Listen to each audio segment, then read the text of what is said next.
Zach Edey. Well, marahil mga Kawan Stories, narinig nyo na ang pangalang ito.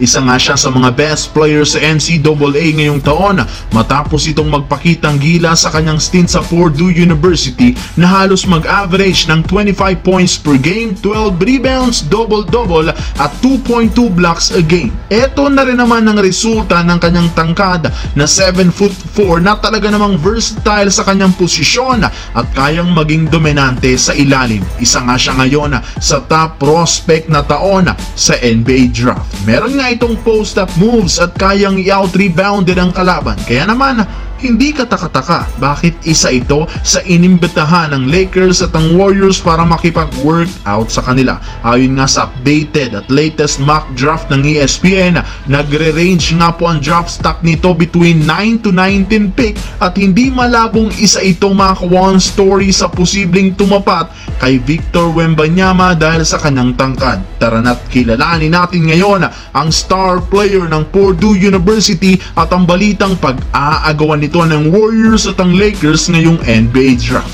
Pag-uusapan na rin natin dito ang mensahe ni Kyrie Irving sa kanilang Game 2. Pero bago yan, please don't forget to hit the notification bell at mag-subscribe sa aking channel. Kyrie Irving. Well, alam naman natin mga Kawan Stories, isa nga ito sa mga dahilan bakit natalo ang Dallas Mavericks. Bukod nga sa pagtatala lamang niya ng 12 points, struggle pa rin naman nga ito sa opensa dahil na rin sa depensa ng Boston. Hirap nga itong makapag-penetrate sa loob ng paints dahil sa kaliwat kanan ang kaya sa kanyang dumepensa. Aminado nga kahit si Coach Jason Kidd, hirap silang hanapan ng kahinaan ng Celtics. Loob at labas nga po ang laro ng kalaban nila kaya kahit si Luka, struggle sa simula. Pero ayon rin naman sa ilang mga fans, alam naman nilang gagawa ang Dallas ng adjustment para masabayan ang opensa ng Celtics. Pinaka-target nga nila ngayong hanapan ng butas, si Kristaps Porzingis na siyang nagpapasimula ng opensa ng Celtics. Pero kapansin-pansin dito mga Kawan Stories na ang main focus ng Celtics, depensahan si Kyrie Irving. Bakit? Kung inyo nga mapapansin, karamihan sa defensive scheme ng Celtics, i-double team parati o pahirapan si Kyrie Irving. Pero aminado rin naman si Irving, iba ngayon ang lakas ng Celtics.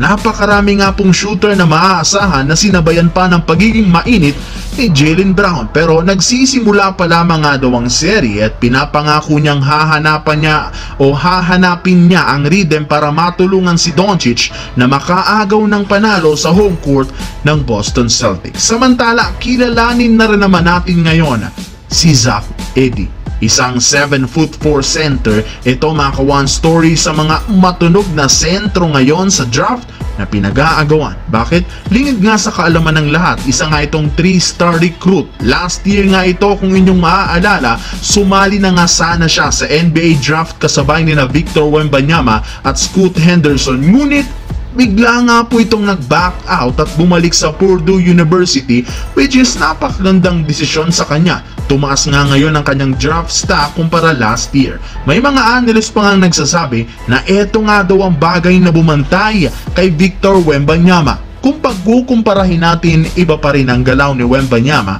isang modern center, at si Edey naman maituring bilang isang traditional na sentro. Pero ang good thing, meron nga siyang laro sa low post. Magaling tumiming sa bola at sumapalpal.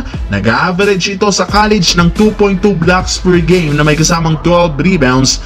Isang dissenting stats ang kanyang hawak ngayon, bagay na siyang naging dahilan bakit naimbitehan siya ng dalawang bigating team, ang Golden State Warriors at ang Los Angeles Lakers. Malaking bagay nga ito para sa dalawang team dahil nangangailangan sila ng isang defensive na sentro. Sa parte nga ng Lakers, ayon sa balita, naimbitahan nila na mag-workout sa susunod na araw sa kanilang facility, habang susunod naman ang Warriors na nasa ngayon target rin si Zach Edey dahil sa kakulangan nila ng big man.